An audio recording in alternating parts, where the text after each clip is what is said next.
Dear student, স্বাগতম সবাইকে আজকে টিউটোরিয়াল ক্লাসে। আমরা আজকে অধিবৃত্তের একটা গুরুত্বপূর্ণ পার্ট নিয়ে আলোচনা করব, সেটা হচ্ছে অধিবৃত্তের প্রয়োজনীয় ফলাফল নির্ণয়। অর্থাৎ আমাদের অধিবৃত্তের ম্যাথ প্রবলেম সলভ করতে গেলে আমাদের অনেক সময় অধিবৃত্তের শীর্ষবিন্দুর স্থানাঙ্ক, অধিবৃত্তের উপকেন্দ্রিক লম্বের দৈর্ঘ্য, অধিবৃত্তের উপকেন্দ্রের স্থানাঙ্ক, উপকেন্দ্রিক লম্বের সমীকরণ, নিয়ামক রেখার সমীকরণ, এসব বিষয়গুলোর আমাদের প্রয়োজন হয়। আজকের ভিডিওটিতে আমরা এই বিষয়গুলো নিয়ে আলোচনা করব। তো অনেক স্টুডেন্ট আমি দেখেছি যারা কি করে যে এই যে আমাদের প্রয়োজনীয় যে ফলাফলগুলো আছে, যে অধিবৃত্তের শীর্ষবিন্দু, নিয়ামক রেখা, তারপরে যে নিয়ামক রেখার পাদবিন্দুর স্থানাঙ্ক, এই বিষয়গুলো অনেক স্টুডেন্ট কি করে না বুঝে মুখস্থ করে ফেলে। তো আমরা আজকের ভিডিওটিতে দেখব যে এই এই যে আমাদের প্রয়োজনীয় যে আমাদের সিদ্ধান্তগুলো আছে, এই সিদ্ধান্তগুলো আমরা মুখস্থ না করে আমরা কিভাবে একটা চিত্র থেকে আমরা কিভাবে এই ফলাফলগুলো নিজেরাই আমরা বের করে নিয়ে আসতে পারি, সেই প্রসিডিওরটা আমরা আজকে আলোচনা করব। আশা করি তোমরা যদি এর আগের ভিডিওগুলো দেখো, প্লাস এর পরবর্তীতে যে ভিডিওগুলো দিব, এই সবগুলো ভিডিও যদি তোমরা সিরিয়াল অনুযায়ী তোমরা দেখতে থাকো, তো আশা করি তোমাদেরও এই যে আমাদের প্রয়োজনীয় ফলাফলগুলো আছে, এই ফলাফলগুলো মুখস্থ করার কোনোই প্রয়োজন হবে না। তোমরা তোমাদের একদম নলেজ দিয়েই তোমরা এগুলো সলভ করতে পারবা। তো যারা এখনো আগের ভিডিওগুলো দেখো নাই, তো অবশ্যই আগের ভিডিওগুলো দেখে নিবা এবং তারপর এই আজকের এই ক্লাসটা দেখে নিবা। তো চলো আমরা আজকের লেকচার শুরু করি। তো লেকচার শুরু করার আগে অবশ্যই তোমাদের প্রতি বরাবরের মতোই একটা রিকোয়েস্ট থাকবে, তোমরা যারা আমার চ্যানেলে নতুন তারা অবশ্যই চ্যানেলটি সাবস্ক্রাইব করবে এবং ভিডিওটিতে অবশ্যই লাইক দিবে এবং এই ভিডিওটি অবশ্যই অবশ্যই তোমাদের বন্ধুদের সাথে শেয়ার করবে। এখন আমরা অধিবৃত্তের কিছু প্রয়োজনীয় ফলাফল নিয়ে আলোচনা করব, যে অধিবৃত্তের প্রয়োজনীয় ফলাফল। অর্থাৎ অধিবৃত্তের বিভিন্ন ইকুয়েশন, বিভিন্ন ফর্মুলা, বিভিন্ন ফলাফল আছে, এগুলো নিয়ে আমরা এখন আলোচনা করব। এখন আমরা অধিবৃত্তের ইকুয়েশন কয়টা জানি? অধিবৃত্তের কিন্তু আমরা যখন অধিবৃত্তের সমীকরণ পড়ছিলাম তখন আমি তোমাদেরকে 4টা সমীকরণের কথা বলছিলাম। কি কি সমীকরণ? একটা হচ্ছে এরকম, যে এক্স স্কোয়ার ডিভাইডেড বাই হচ্ছে আমাদের কি a square minus Y square divided by B square equal to হচ্ছে কি 1, যখন অধিবৃত্ত আমাদের এক্স অক্ষের সমান্তরাল, মানে এক্স অক্ষের উপর অবস্থান করে এবং কি কেন্দ্রটা মূলবিন্দু হয়, তখন এইটা। তারপরে আমি পড়াইছিলাম যে Y square divided by B square minus হচ্ছে আমাদের কি X square divided by A square equal to হচ্ছে আমাদের 1, যখন আমাদের অধিবৃত্তটা ওয়াই অক্ষের উপর অবস্থান করে এবং অধিবৃত্তের কেন্দ্র মূল বিন্দু হয়। এবং আরো তোমাদের কয়েকটা ইকুয়েশন পড়াইছিলাম, যে আরেকটা ইকুয়েশন অধিবৃত্তের পড়াইছিলাম, x minus alpha whole square divided by হচ্ছে আমাদের কি a square minus y minus beta whole square divided by হচ্ছে আমাদের কি বি স্কোয়ার ইকুয়াল টু হচ্ছে কি 1, যখন আমাদের কি অধিবৃত্তটা এক্স অক্ষের সমান্তরাল হবে এবং আমাদের কি আলফা কমা বিটা বিন্দু কেন্দ্র হবে আলফা কমা বিটা, তখন এই ইকুয়েশনটা। এবং আরেকটা ইকুয়েশন তোমাদের পড়াইছিলাম, সেটা হচ্ছে কি Y minus beta whole square divided by হচ্ছে আমাদের কি বি স্কোয়ার মাইনাস হচ্ছে আমাদের X minus alpha whole square divided by হচ্ছে আমাদের কি এ স্কোয়ার ইকুয়াল টু হচ্ছে আমাদের 1। এটা আমাদের কখন? যখন অধিবৃত্ত ওয়াই অক্ষের সমান্তরাল কোনো রেখার উপর অবস্থান করবে এবং কি আলফা কমা বিটা বিন্দুতে তাদের কেন্দ্র, অধিবৃত্তের কেন্দ্রটা অবস্থান করবে, তখন এই ইকুয়েশন। এখন এই প্রত্যেকটা ইকুয়েশনের জন্য তোমাদের অধিবৃত্তের প্রয়োজনীয় ফলাফল বের করার কোনো প্রয়োজন নাই। তার মধ্যে আমাদের শুধু যেটা প্রয়োজন হবে সেটা হচ্ছে এই এই দুটো ফর্মুলার জন্য প্রয়োজনীয় ফলাফল বের করা। এই দুটো ফর্মুলার জন্য আমাদের কি প্রয়োজনীয় ফলাফলগুলো প্রয়োজন, যে আমাদের উপকেন্দ্রিক লম্বের দৈর্ঘ্য কি হবে, শীর্ষের স্থানাঙ্ক কি কি হবে, তারপরে হচ্ছে কি উপকেন্দ্রের স্থানাঙ্ক কি হবে, কেন্দ্রের স্থানাঙ্ক কি হবে, এরকম। এই এই ফলাফলগুলো শুধু আমরা এই দুইটা ইকুয়েশনের বের করা শিখবো। আর এই দুইটা ইকুয়েশনের বের করা আমরা শিখবো না, যদিও আমি তোমাদেরকে যে উপবৃত্তের ক্ষেত্রে এরকম এরকম যে ইকুয়েশন গুলো ছিল সেগুলোর ক্ষেত্রেও আমি বের করে দেখাইছিলাম এবং তোমাদেরকে এটাও দেখাইছিলাম যে এই ইকুয়েশন গুলো আলফা কমা বিটা কেন্দ্র বিশিষ্ট ইকুয়েশন গুলোর ক্ষেত্রে আমাদের কি যে প্রয়োজনীয় ফলাফলগুলো বের করা খুবই ডিফিকাল্ট। যার কারণে আমরা কি করছিলাম, যে এই ইকুয়েশনের জন্য ফলাফলগুলোকে আমরা কি করছিলাম, ক্রস করে দিছিলাম।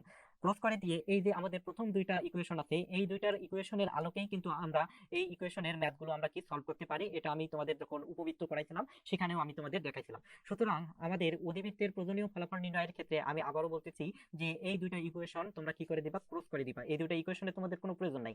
তোমরা জাস্ট কি করবা, তোমরা জাস্ট এই প্রথম দুইটা ফর্মুলার ক্ষেত্রে প্রয়োজনীয় ফলাফল যেগুলো আছে এগুলো শুধু মাথায় রাখবা। আর এই প্রথম দুইটা ইকুয়েশনের ফলাফলের আলোকে আমরা কি এই পরের ইকুয়েশন গুলোর ফলাফল কি করব, নির্ণয় করব। ঠিক আছে? তাহলে আমি প্রথমে তোমাদের এই X square divided by A square minus Y square divided by B square equal to 1, এই ইকুয়েশনের জন্য প্রয়োজনীয় ফলাফলগুলো নিয়ে কি করব, আলোচনা করব।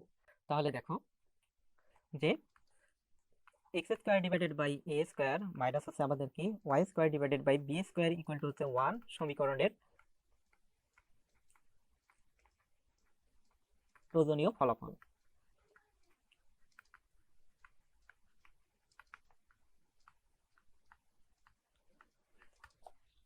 আচ্ছা, এখন এই ইকুয়েশনের জন্য আমাদের যে লেখচিত্রটা আছে, এই লেখচিত্রের প্রকৃতি কিরকম হবে সেটা কিন্তু আমরা অলরেডি জানি। কিরকম, যে আমাদের এখানে একটা এরকম থাকবে, যে আমাদের একটা এক্স অক্ষ থাকবে, আর একটা কি থাকবে, যে আমাদের ওয়াই অক্ষ থাকবে। এবং এই ইকুয়েশনের জন্য আমাদের কেন্দ্রটা কি, কেন্দ্রটা হচ্ছে আমাদের মূলবিন্দু। এটা হচ্ছে আমাদের কি, কেন্দ্রটা হচ্ছে মূলবিন্দু। তাহলে এবং এর জন্য আমাদের লেখচিত্রটা তোমরা জানো, এটা হচ্ছে আমাদের এক্স অক্ষের উপর এভাবে অবস্থান করে, এটা একটা, এই পাশে একটা, এভাবে এক্স অক্ষের উপর অবস্থান করে। এবং এখানে আমাদের দুইটা আমাদের কি থাকবে, নিয়ামক রেখা থাকবে, এই দুইটা নিয়ামক রেখা, এই দুইটা নিয়ামক রেখা থাকবে। এবং এই অক্ষের নাম দিলাম হচ্ছে আমাদের কি, এটা হচ্ছে আমাদের এক্স ও এক্স ড্যাশ অক্ষরেখা, আর এটা হচ্ছে আমাদের কি, যে ওয়াই ও ওয়াই ড্যাশ অক্ষরেখা। তাহলে তোমরা এটা জানো, যখন তোমাদের অধিবৃত্তের ইকুয়েশন পড়েছিলাম তখন আমি তোমাদের এই ইকুয়েশনের জন্য লেখচিত্রটা কিরকম হবে সেটা আমি তোমাদেরকে দেখাইছিলাম। তার মানে এই যে আমাদের সমীকরণ আছে, এই সমীকরণের জন্য আমরা এই লেখচিত্রটা পাবো কিরকম, যে এর কেন্দ্র হবে আমাদের কি, মূলবিন্দুতে, আর আমাদের কি অধিবৃত্তটা আমাদের কি এক্স অক্ষের উপর কি করবে, অবস্থান করবে। এখন এখান থেকে আমাদের আরো কিছু কিছু জিনিস আমাদের অঙ্কনের প্রয়োজন আছে, সেটা হচ্ছে আমাদের কি এখানে আর অক্ষ এবং কি অনুবন্ধী অক্ষ, এই দুটো আমাদেরকে এখানে দেখাতে হবে। এখানে আর অক্ষ কোনটা দেখো, যে আর অক্ষ আর অনুবন্ধী অক্ষ অঙ্কনের জন্য আমাদের প্রথমে কি করতে হবে, যে প্রথমে আমাদের অসীম তটের অসীম তটটা অঙ্কন করে নিতে হবে। তো অসীম তটটা আগে অঙ্কন করে নিই। এটা আমাদের একটা অসীম তট। তাহলে এরকম অসীম তট যদি হয়, তাহলে এখানে যদি আমরা একটা এই বিন্দু দিয়ে একটা লম্ব অঙ্কন করি, দেখো এই বিন্দুতে একটা লম্ব অঙ্কন করলে এটা পাচ্ছি।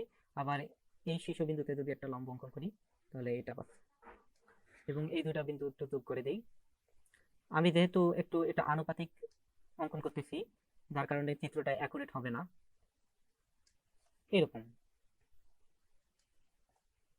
অ্যাকচুয়ালি কিন্তু আমাদের এই রেখাটা আমাদের একদম কর্ণ দিয়ে যাবে। যেহেতু আমি একটু মানে হাতে কলমে অঙ্কন করতেছি, যার কারণে একটু অ্যাকুরেট হলো না, এটা ধরে নিবা যে এই আমাদের অসীম তটটা এই কর্ণ দিয়ে গেছে, একদম কর্ণ বরাবর চলে যাবে। যাই হোক, এটা তোমরা ধরে নিবা। এখন এখানে আমাদের এই বিন্দুগুলোকে আমি একটু নাম দেই। এই পাশে আমাদের দুইটাও আমাদের উপকেন্দ্র থাকবে, এই পাশে একটা উপকেন্দ্র, এই পাশে একটা উপকেন্দ্র। এই উপকেন্দ্রটার নাম দিলাম হচ্ছে আমাদের কি, এস, এটা হচ্ছে আমাদের এস প্রাইম। এবং এখানে আমাদের নিয়ামক রেখা একটা বিন্দুতে ছেদ করছে, এটাকে আমি নাম দিই হচ্ছে জেড। আর এই পাশে নিয়ামক রেখাটাকে আমি যে বিন্দুতে ছেদ করছে এক্স অক্ষকে, সেটাকে নাম দিলাম জেড প্রাইম। অনুরূপভাবে এখানে আমাদের আর কি কি, এই যে এই আমাদের একটা বর্গক্ষেত্র আছে, এটার কর্ণগুলোর আমি নাম দেই। এটা হচ্ছে আমি এটাকে কি কি নাম দিতে পারি, এটা হচ্ছে আমাদের এ, আমি জাস্ট নাম দিয়েছি ডি। এটা হচ্ছে সি, মানে এই বিন্দুটা হবে আমাদের সি, আর এটা হচ্ছে আমাদের ডি। তাহলে সে এ বি সি ডি। এখন আমাদের প্রয়োজনীয় অঙ্কন মোটামুটি শেষ। তারপর দেখো, এখন আমাদের কিছু প্যারামিটারকে একটু আইডেন্টিফাই করতে হবে। এই প্যারামিটারগুলো কি, এই যে আমাদের এখানে দেখো, যে আমরা কি করছি এখানে, আমাদের কি, যে আর অক্ষরটা হচ্ছে কি আমাদের জেড। এটা এখানে আমাদের একটু অধিবৃত্তটা আমাদের একটা বিন্দুতে ছেদ করছে, এই বিন্দুগুলোর আমি একটু নাম দেই। এই বিন্দুটা হচ্ছে আমাদের কি, এটাকে যদি আমি নাম দেই, এটা হচ্ছে এই পাশের বিন্দুটা হচ্ছে আমাদের কি পি প্রাইম বিন্দু। পি বিন্দু তো হ্যাঁ কোথাও লিখে নেই, এটা হচ্ছে আমাদের কি পি প্রাইম বিন্দু। আর এই পাশের শীর্ষ বিন্দুটার নাম দেই আমি একটু, এটা হচ্ছে আমাদের পি বিন্দু। ঠিক আছে, যে আমি জাস্ট যে আমাদের অধিবৃত্তটা এক্স অক্ষের উপর যে বিন্দুতে ছেদ করতে সেটার আমি নাম দিলাম, এটা হচ্ছে আমাদের কি পি বিন্দু। আর এটা হচ্ছে এই বিন্দুটা হচ্ছে আমাদের কি পি প্রাইম বিন্দু। এখন দেখো, এই আর অক্ষের ক্ষেত্রে, এই আর অক্ষের থেকে কেন্দ্র থেকে আমরা জানি কি, যে এখানে আমাদের কেন্দ্র থেকে এই পি বিন্দুর দূরত্ব এতটুকু দূরত্ব হচ্ছে আমাদের কি, এতটুকু দূরত্ব হচ্ছে আমাদের এ দূরত্ব। কেন্দ্র থেকে এতটুকু দূরত্ব হচ্ছে আমাদের কি এ দূরত্ব। অনুরূপভাবে আমাদের এই কেন্দ্র থেকে এই পাশের শীর্ষবিন্দু দূরত্ব এতটুকু দূরত্ব হচ্ছে আমাদের কি এই দূরত্ব। অনুরূপভাবে কেন্দ্র থেকে আমাদের ওয়াই অক্ষের উপর যে এই বিন্দুটা একটু মনে করো, দেখো যে আমাদের যে উপরের যে বর্গক্ষেত্রের উপরের বাহুটা যে ওয়াই অক্ষকে যে বিন্দুতে ছেদ করছে, এতটুকু দূরত্ব হচ্ছে আমাদের কি বি দূরত্ব। অনুরূপভাবে এখান থেকে এতটুকু দূরত্ব হচ্ছে আমাদের কি ছোট হাতের বি দূরত্ব। এটা আমরা জানি, যখন আমি তোমাদেরকে কি অধিবৃত্তের ইকুয়েশন পড়াইছিলাম তখন আমি পড়াইছিলাম এটা, যে এগুলো প্যারামিটার তোমাদের পড়াইছিলাম। এখন কেন্দ্র থেকে উপকেন্দ্রের দূরত্ব, ম্যাজিক সেন্টেন্স থেকে আমরা জানি যে কেন্দ্র থেকে কি উপকেন্দ্রের দূরত্ব, এই যে এতটুকু দূরত্ব হচ্ছে আমাদের কি এই দূরত্ব, এই দূরত্ব। অনুরূপভাবে এপাশেও আমাদের কি কেন্দ্র থেকে উপকেন্দ্রের দূরত্ব, এই যে এত পর্যন্ত দূরত্ব, এতটুকু দূরত্ব হচ্ছে আমাদের এই দূরত্ব। এটা আমরা পাইলাম। অনুরূপভাবে কেন্দ্র থেকে নিয়ামক রেখার পাদবিন্দুর দূরত্ব, এখানে আমাদের কেন্দ্র থেকে, এই যে কেন্দ্র থেকে নিয়ামক রেখার পাদবিন্দুর দূরত্ব, এই এতটুকু দূরত্ব হচ্ছে আমাদের কি এ বাই ই দূরত্ব। অনুরূপভাবে এই পাশেও আমাদের কি, যে কেন্দ্র থেকে নিয়ামক রেখার পাদবিন্দু দূরত্ব মানে এতটুকু দূরত্ব ও জেড, এটা হচ্ছে আমাদের কি এ বাই ই দূরত্ব, এ বাই ই দূরত্ব, এটাও আমাদের এ বাই ই দূরত্ব। এখন আমাদের প্রয়োজনীয় অঙ্কন শেষ। এখান থেকে আমরা কি প্রয়োজনীয় এখন ফলাফল নির্ণয় করব। শুরুতে আমরা নির্ণয় করব যে শীর্ষবিন্দুর স্থানাঙ্ক, যে শীর্ষবিন্দুর স্থানাঙ্ক। তাহলে এখানে শীর্ষবিন্দু হচ্ছে আমাদের কি পি বিন্দু। আর যেহেতু দেখো কেন্দ্র থেকে, এই কেন্দ্র থেকে এতটুকু দূরত্ব হচ্ছে এ দূরত্ব, তাহলে পি বিন্দুটা আবার এক্স অক্ষের উপর অবস্থান করতেছে। তার মানে এই বিন্দুর স্থানাঙ্ক হচ্ছে আমাদের কি, এই বিন্দুর স্থানাঙ্ক হচ্ছে আমাদের, যেহেতু এক্স অক্ষের উপর অবস্থান করতেছে, তার মানে এ কমা জিরো, এটা আমরা পাচ্ছি এ কমা জিরো। পি বিন্দুর এখানে স্থানাঙ্ক হচ্ছে এ কমা জিরো। অনুরূপভাবে এই পাশে আমাদের একটা শীর্ষবিন্দু আছে, সেটা হচ্ছে পি প্রাইম। যেহেতু কেন্দ্র থেকে এই পি প্রাইমের দূরত্ব হচ্ছে এ, তার এবং পি বিন্দুটা এক্স অক্ষের উপর অবস্থান করতেছে, তার মানে এই বিন্দুর স্থানাঙ্ক হবে কি, এই বিন্দুর স্থানাঙ্ক হবে আমাদের মাইনাস এ কমা জিরো, যেহেতু আমাদের কি নেগেটিভ দিকে। এখন এই দুইটা বিন্দুকে যদি একত্রে করো, তাহলে তোমরা শীর্ষবিন্দুর স্থানাঙ্ক পাচ্ছ কি প্লাস মাইনাস ই কমা জিরো। তাহলে শীর্ষবিন্দুর স্থানাঙ্ক তোমরা পেয়ে গেলা। এখন আমরা দেখব যে উপকেন্দ্রের স্থানাঙ্ক, উপকেন্দ্রের স্থানাঙ্ক। এখন উপকেন্দ্রের স্থানাঙ্ক আমাদেরকে এপাশে দেখো, যে এপাশে একটা উপকেন্দ্র হচ্ছে আমাদের এস প্রাইম। এখন দেখো কেন্দ্র থেকে এস বিন্দুর দূরত্ব হচ্ছে আমাদের কি এই, তাহলে এই এস বিন্দুর আমাদের কি, এস বিন্দুর স্থানাঙ্ক হবে কি এই কমা জিরো। যেহেতু এক্স অক্ষটা এস বিন্দুটা এক্স অক্ষের উপর অবস্থান করতেছে, তার মানে কুটির মান হবে কি জিরো। তাহলে এস বিন্দুর আমরা স্থানাঙ্ক পাচ্ছি এই কমা জিরো। অনুরূপভাবে এস প্রাইম, এই কেন্দ্র থেকে এস প্রাইমের দূরত্ব হচ্ছে আমাদের কি এই, এই কেন্দ্র থেকে এস প্রাইমের দূরত্ব হচ্ছে এই, এবং যেহেতু এস প্রাইম বিন্দুটা এক্স অক্ষের উপর অবস্থান করতেছে, তার মানে কুটির মান জিরো। তার মানে এস প্রাইম বিন্দুর স্থানাঙ্ক হচ্ছে কি আমাদের মাইনাস এ ই কমা জিরো, যেহেতু আমাদের কি নেগেটিভ দিকে। এখন এই দুইটাকে যদি আমরা একত্রে করি, তাহলে আমরা পাচ্ছি প্লাস মাইনাস এ ই কমা জিরো। তার মানে উপকেন্দ্রের স্থানাঙ্ক আমরা এখানে পাচ্ছি কি প্লাস মাইনাস এ ই কমা জিরো, এটা পাইলাম। এখন যদি তোমাদেরকে বলি যে নিয়ামক রেখার পাদবিন্দুর স্থানাঙ্ক,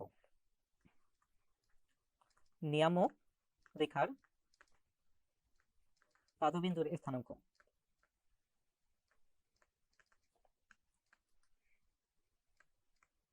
এখন নিয়ামক রেখার পাদবিন্দু এখানে কি, এখানে একটা নিয়ামক রেখার পাদবিন্দু হচ্ছে আমাদের এই বিন্দুটা জেড বিন্দু, আর এই পাশে আমাদের একটা বিন্দু আছে জেড প্রাইম। এখন কেন্দ্র থেকে নিয়ামক রেখার পাদবিন্দুর দূরত্ব আমরা জানি এই, তার মানে এই জেড বিন্দুর স্থানাঙ্ক হচ্ছে আমাদের কি এ, মানে কেন্দ্র থেকে নিয়ামক রেখার পাদবিন্দুর দূরত্ব এ বাই, তাহলে এই জেড বিন্দুর স্থানাঙ্ক হচ্ছে আমাদের কি এ বাই ই কমা জিরো, কোটির মান জিরো, কারণ কি এটা আমাদের এক্স অক্ষের উপর অবস্থান করতেছে। অনুরূপভাবে জেড প্রাইম বিন্দুর স্থানাঙ্ক হবে কি, যেহেতু নেগেটিভ দিকে, তার মানে এখানে হবে আমাদের মাইনাস এ বাই ই কমা হচ্ছে জিরো, আগের মতো করে। তাহলে এই দুইটাকে যদি আমরা একত্রে করি, তাহলে আমরা পাচ্ছি কি যে প্লাস মাইনাস এ বাই ই কমা হচ্ছে আমাদের জিরো, এটা আমরা পাইলাম। এখন দেখো এরপর আমরা শীর্ষবিন্দুর স্থানাঙ্ক আচ্ছা আমরা তিনটা পাইলাম। এবার আমি নিয়ামক রেখার সমীকরণ নির্ণয় করব, যে নিয়ামক রেখার সমীকরণ, নিয়ামক রেখার সমীকরণ।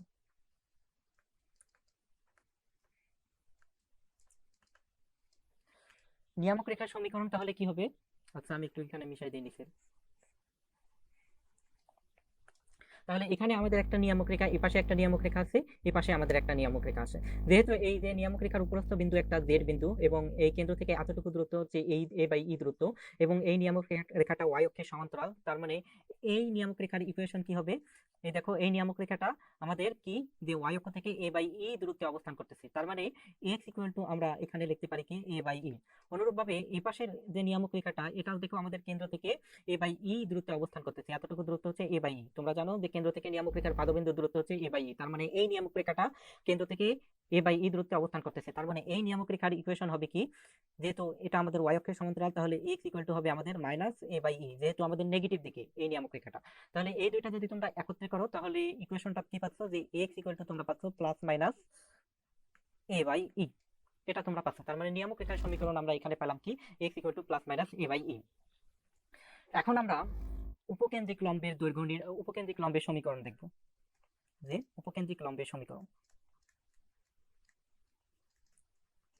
উপকেন্দ্রিক লম্বের সমীকরণ।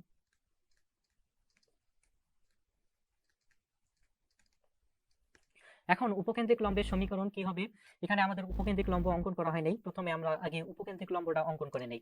এখানে এস প্রাইম দিয়ে যদি একটা উপকেন্দ্রিক লম্ব অঙ্কন করো তাহলে এই উপকেন্দ্রিক লম্বটা পাবা। এই যে এস উপকেন্দ্র দিয়ে যে একটা লম্ব অঙ্কন করলে, এই যে উপকেন্দ্র দিয়ে একটা যদি লম্ব অঙ্কন করো তাহলে সেটাই হচ্ছে উপকেন্দ্রিক লম্ব। তাহলে এটা হচ্ছে এস প্রাইম দিয়ে লম্ব অঙ্কন করলে এটা পাচ্ছ। এই পাশের এস বিন্দু দিয়ে যদি একটা লম্ব অঙ্কন করো তাহলে এটা তোমরা পাচ্ছ। তার মানে এই দুইটার ইকুয়েশন তোমাদেরকে বের করতে হবে, যে উপকেন্দ্রিক লম্বের সমীকরণ।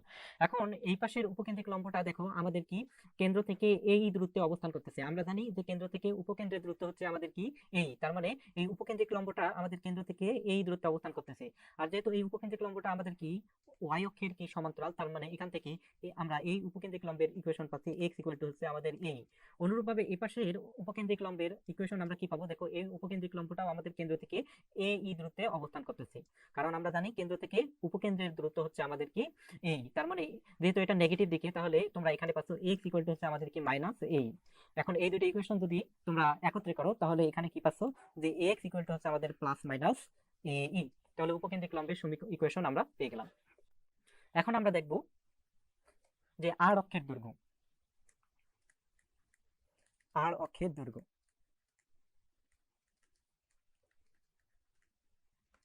এখন এখানে আমাদের আর অক্ষ কোনটা? আমাদের এখানে আর অক্ষটা হচ্ছে কিন্তু এই যে এই শীর্ষ, মানে আমাদের পি পি প্রাইম, এতটুকু দৈর্ঘ্য হচ্ছে আমাদের আর অক্ষ পি পি প্রাইম। তাহলে আর অক্ষের দৈর্ঘ্য এখানে আমাদের হচ্ছে কি পি পি প্রাইম।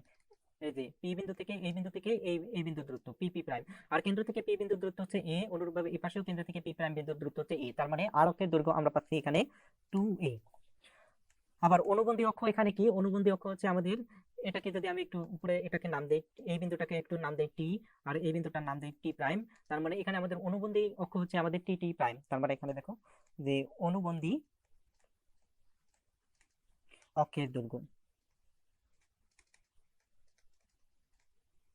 অনুবন্ধী অক্ষের দৈর্ঘ্য হচ্ছে আমাদের কি টি টি প্রাইম। এখন দেখো কেন্দ্র থেকে টি বিন্দুর দূরত্ব হচ্ছে আমাদের বি, আবার কেন্দ্র থেকে টি প্রাইম বিন্দুর দূরত্ব হচ্ছে আমাদের কি বি। তার মানে এখানে অনুবন্ধী অক্ষের দৈর্ঘ্য আমরা পাচ্ছি কি 2b। এভাবে তোমাদেরকে যা কিছুই নির্ণয় করতে বলা হোক না কেন তোমরা কিন্তু ইজিলি নির্ণয় করতে পারবা। এবার যদি আমি বলি যে নিয়ামক রেখার পাদবিন্দু দ্বয়ের দূরত্ব, নিয়ামক রেখার নিয়ামক রেখা দ্বয়ের পাদবিন্দু দ্বয়ের দূরত্ব, দূরত্ব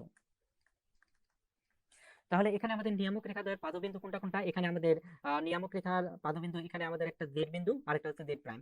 এখন কেন্দ্র থেকে নিয়ামক রেখার পাদবিন্দুর স্থানাঙ্ক তোমরা জানো, মানে দূরত্ব জানো কি এ বাই ই। অনুরূপভাবে কেন্দ্র থেকে এই নিয়ামক রেখার পাদবিন্দুর দূরত্ব হচ্ছে এ বাই ই। তার মানে এই আমাদের দুইটা দূরত্ব যদি যোগ করি তাহলে আমাদের কি হবে 2a। তার মানে এখানে নিয়ামক রেখা দ্বয়ের পাদবিন্দুর দূরত্ব হচ্ছে আমাদের কি 2a বাই ই। এটা আমরা পাচ্ছি। এবার যদি বলি যে উপকেন্দ্রীয় দ্বয়ের দূরত্ব, তাহলে কি পাচ্ছি? দেখো যে উপকেন্দ্র দ্বয়ের দূরত্ব, উপকেন্দ্র দ্বয়ের দূরত্ব এখানে আমাদের কি যে উপকেন্দ্র এখানে আমাদের কি কি আছে? একটা উপকেন্দ্র আছে আমাদের এস, আর একটা উপকেন্দ্র আছে এস প্রাইম। কেন্দ্র থেকে এস বিন্দুর দূরত্ব হচ্ছে আমাদের কি এই দূরত্ব। অনুরূপভাবে এই কেন্দ্র থেকে এস প্রাইম বিন্দুর দূরত্ব হচ্ছে আমাদের কি এই দূরত্ব। তার মানে দুইটা দূরত্ব যোগ করলে হবে আমাদের 2a। তার মানে উপকেন্দ্র দ্বয়ের দূরত্ব হচ্ছে আমাদের কি 2a। এটা আমরা পাইলাম। এবং আমরা অলরেডি এই উপবৃত্তের ক্ষেত্রে যে এক্স স্কয়ার এই অধিবৃত্তের ক্ষেত্রে x square divided by a square minus y square divided by b square equal to 1, এই অধিবৃত্তের ক্ষেত্রে উৎকেন্দ্রিকতা নির্ণয়ের ফর্মুলা আমরা কি পড়ছিলাম? উৎকেন্দ্রিকতা নির্ণয়ের ফর্মুলা e ইকুয়াল টু আমরা পড়ছিলাম যে রুট ওভার হচ্ছে আমাদের কি 1 plus b square divided by a square. এটা ছিল আমাদের কি উৎকেন্দ্রিকতা নির্ণয়ের ফর্মুলা। এটা আমরা অলরেডি কিন্তু প্রমাণ করে ফেলছি। অনুরূপভাবে আরেকটা আমরা কি করছি যে আমাদের উপকেন্দ্রিক এই ইকুয়েশনের জন্য উপকেন্দ্রিক লম্বের দৈর্ঘ্য আমরা কি পাইছি? যে উপকেন্দ্রিক লম্বের দৈর্ঘ্য, উপকেন্দ্রিক লম্বের দৈর্ঘ্য এক্ষেত্রে আমরা পাইছিলাম যে 2b square divided by a। এটা আমরা অলরেডি কিন্তু এর আগেই আমরা কি প্রমাণ করে আসছি, একটু আগেই প্রমাণ করে আসলাম যে উপকেন্দ্রিক লম্বের দৈর্ঘ্য এই ইকুয়েশনের জন্য 2b স্কয়ার বাই a। তাহলে দেখো মোটামুটি এই কয়েকটা জিনিস, এই কয়েকটা প্যারামিটার জানলেই আমাদের কি এই অধিবৃত্ত রিলেটেড যে কয়েকটা ম্যাথ আছে সবগুলো আমরা ইজিলি করতে পারবো। তো এই ইকুয়েশন তাহলে কি আমরা এটা X square divided by A square minus Y square divided by B square equal to 1 সমীকরণের জন্য প্রয়োজনীয় ফলাফলগুলো আমরা দেখলাম। এখন অনুরূপভাবে আমরা আমাদেরকে আরেকটা ইকুয়েশন আছে, সেটা কি? আচ্ছা আমি এই পাশের চিত্রটা একটু মিশাই দিই। আমরা আরেকটা ইকুয়েশন জানি, সেটা হচ্ছে আমাদের এরকম যে ওয়াই স্কোয়ার ডিভাইডেড বাই হচ্ছে আমাদের কি বি স্কোয়ার মাইনাস হচ্ছে X square divided by A square equal to হচ্ছে কি 1। এই ইকুয়েশনের জন্য আমাদের কি প্রয়োজনীয় ফলাফল বের করতে হবে। ঠিক আছে, এখন এই ইকুয়েশনের জন্য প্রয়োজনীয় ফলাফল তোমরা এই আগের ইকুয়েশন মনে করো, আগের এই যে X square divided by A square minus Y square divided by B square equal to 1 সমীকরণের জন্য চিত্র অঙ্কন করে যেভাবে নির্ণয় করলা, অনুরূপভাবে তোমরা কি এই ইকুয়েশনের জন্য বের করতে পারবা। তো আমি এই যে আমাদের X square divided by A square minus Y square divided by B square equal to 1, এই ইকুয়েশন থেকে এই ইকুয়েশনের জন্য প্রয়োজনীয় ফলাফলগুলো কি হবে তা নির্ণয়ের একটা শর্টকাট মেথড আছে। সেটা হচ্ছে কি আমাদের যে ভুজ হয়ে যাবে কোটি, ভুজ হয়ে যাবে কি কোটি, আর কোটি হয়ে যাবে কি আমাদের ভুজ। তারপরে হচ্ছে আমাদের কি যে এক্স হয়ে যাবে আমাদের ওয়াই, ওয়াই হয়ে যাবে আমাদের কি এক্স।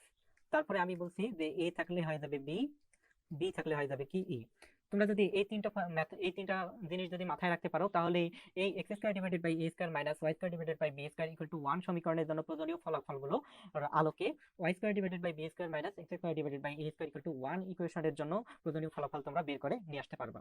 এটা তোমাদের কি যখন আমি উপবৃত্ত পড়াইছিলাম সেখানেও তোমাদেরকে আমি দেখাই দিছিলাম। তো যাই হোক, এখানে আমি তোমাদের কয়েকটা শর্টকাটে একটু দেখাই দিচ্ছি। দেখো যে এর জন্য যদি তোমাকে বলা হয় যে শীর্ষবিন্দুর স্থানাঙ্ক, তাহলে এখানে আমাদের শীর্ষবিন্দুর স্থানাঙ্ক কি হবে। দেখো প্রথমে আমাদের কি ভুজ হয়ে যাবে কোটি, কোটি হয়ে যাবে ভুজ, এই অপারেটরটা করতে হবে। তাহলে এখানে আমাদের এই বিন্দুগুলো মানে স্থানাঙ্কটা উল্টে যাবে, তার মানে 0, প্লাস মাইনাস এই প্রথম অপারেটর আমাদের শেষ হয়ে গেল। এখন এ থাকলে হয়ে যাবে বি, বি থাকলে হয়ে যাবে কি আমাদের ই। এখানে আমাদের আছে কি 0 প্লাস মাইনাস এ থাকলে হয়ে যাবে আমাদের কি বি, তার মানে 0, প্লাস মাইনাস বি, এটা আমরা পাচ্ছি। তার মানে এই ইকুয়েশনের জন্য আমাদের শীর্ষবিন্দুর স্থানাঙ্ক হচ্ছে আমাদের কি 0, প্লাস মাইনাস বি, এটা আমি পাচ্ছি। এখন আমাদেরকে নির্ণয় করতে হবে কি উপকেন্দ্রের স্থানাঙ্ক। তাহলে এর উপকেন্দ্রের স্থানাঙ্ক, তাহলে এক্ষেত্রে আমাদের উপকেন্দ্রের স্থানাঙ্ক আমাদের এর জন্য দেওয়া আছে কি প্লাস মাইনাস এই কমা আছে কি 0। তাহলে প্রথম অপারেটর আমাদের কি করতে হবে, ভুজকে বানাইতে হবে কোটি, কোটিকে বানাইতে হবে ভুজ। তার মানে এখানে আমরা পাবো 0, প্লাস মাইনাস এই ভুজকে কোটি, কোটিকে ভুজ বানাই দিলাম। এরপর আমাদের এ যেখানে যেখানে থাকবে সেখানে বি হবে, বি থাকলে ই। তাহলে এই দ্বিতীয় অপারেটর হচ্ছে কি 0, প্লাস মাইনাস এর পরিবর্তে আমাদের কি বি বসাতে হবে, বিই। তার মানে আমরা ফাইনাল স্থানাঙ্ক পাচ্ছি 0, প্লাস মাইনাস বি। তাহলে স্থানাঙ্ক এর স্থানাঙ্ক হচ্ছে আমাদের কি 0, প্লাস মাইনাস বিই, এটা আমরা পাইলাম। এখন আমরা নির্ণয় করব যে নিয়ামক রেখার পাদবিন্দুর স্থানাঙ্ক, নিয়ামক রেখার পাদবিন্দুর স্থানাঙ্ক। এখন আমাদের নিয়ামক রেখার পাদবিন্দুর স্থানাঙ্ক এখানে দেওয়া আছে কি আমাদের প্লাস মাইনাস এ বাই ই, 0। তাহলে প্রথম অপারেটর করে ভুজকে কোটি বানাই দাও, কোটিকে ভুজ, তার মানে 0, প্লাস মাইনাস এ বাই ই। এরপর আমাদের যেখানে এ থাকবে সেখানে বি হবে, আর বি থাকলে এ, তার মানে 0, প্লাস মাইনাস বি বাই এ, এটা আমরা পাচ্ছি। তার মানে এক্ষেত্রে এই ইকুয়েশনের জন্য আমাদের নিয়ামক রেখা দ্বয়ের পাদবিন্দুর স্থানাঙ্ক হচ্ছে আমাদের কি 0, প্লাস মাইনাস বি বাই এ, এটা আমরা পাচ্ছি। এখন দেখো এরপর আমাদের এখানে কি দেওয়া আছে যে নিয়ামক রেখার সমীকরণ। তাহলে এই ক্ষেত্রে আমাদের নিয়ামক রেখার সমীকরণ কি হবে সেটা আমরা দেখব।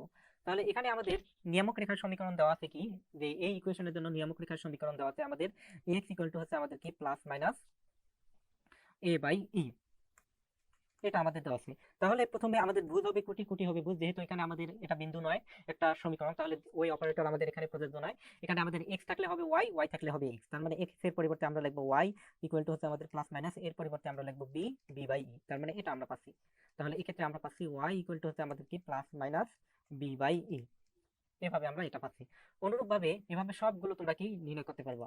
তারপরে উপকেন্দ্রিক লম্বের সমীকরণ এখানে কি হবে, অনুরূপভাবে তোমরা যদি অপারেটর চালাই দাও তাহলে উপকেন্দ্রিক লম্বের সমীকরণ তোমরা পাবা। এখানে y ইকুয়াল টু হচ্ছে আমাদের কি প্লাস মাইনাস বিই, এটা তোমরা পাবা। এখানে আমাদের r অক্ষের দৈর্ঘ্য এপাশে আছে আমাদের কি 2a, তাহলে এখানে আমাদের r অক্ষের দৈর্ঘ্য হবে আমাদের কি 2b, এর পরিবর্তে b বসালে 2b পাবা। এখানে আমাদের কি যে অনুবন্ধী অক্ষের দৈর্ঘ্য হচ্ছে আমাদের 2b, তাহলে এক্ষেত্রে তোমরা যদি অনুবন্ধী অক্ষের দৈর্ঘ্য নির্ণয় করো তাহলে তোমরা পাবা কি 2a। এরপর আমাদের কি যে নিয়ামক রেখার পাদবিন্দু দ্বয়ের দূরত্ব দেওয়া আছে 2a বাই ই, এক্ষেত্রে হবে আমাদের কি নিয়ামক রেখার পাদবিন্দু দ্বয়ের স্থানাঙ্ক হবে আমাদের কি 2b বাই ই। এখানে আমাদের দেওয়া আছে কি উপকেন্দ্র দ্বয়ের দূরত্ব হচ্ছে 2a, এখানে আমাদের হবে কি উপকেন্দ্র দ্বয়ের দূরত্ব হবে আমাদের কি 2b। এখানে আমাদের উৎকেন্দ্রিকতা দেওয়া আছে ই ইকুয়াল টু হচ্ছে আমাদের কি root over 1 plus B square divided by A square, এক্ষেত্রে হবে আমাদের ই ইকুয়াল টু কি root over 1 plus A square divided by B square, এটা আমরা পাচ্ছি। এখন এখানে দেওয়া আছে উপকেন্দ্রিক লম্বের দৈর্ঘ্য 2b স্কয়ার ডিভাইডেড বাই এ, তাহলে এক্ষেত্রে আমাদের কি হবে দেখো, এক্ষেত্রে আমাদের হবে উপকেন্দ্রিক লম্বের দৈর্ঘ্য 2a square divided by b। এভাবে আমরা কি y square divided by b square minus x square divided by a square equal to 1 ইকুয়েশনের জন্য আমরা কি প্রয়োজনীয় ফলাফলগুলো বের করে নিয়ে আসতে পারি।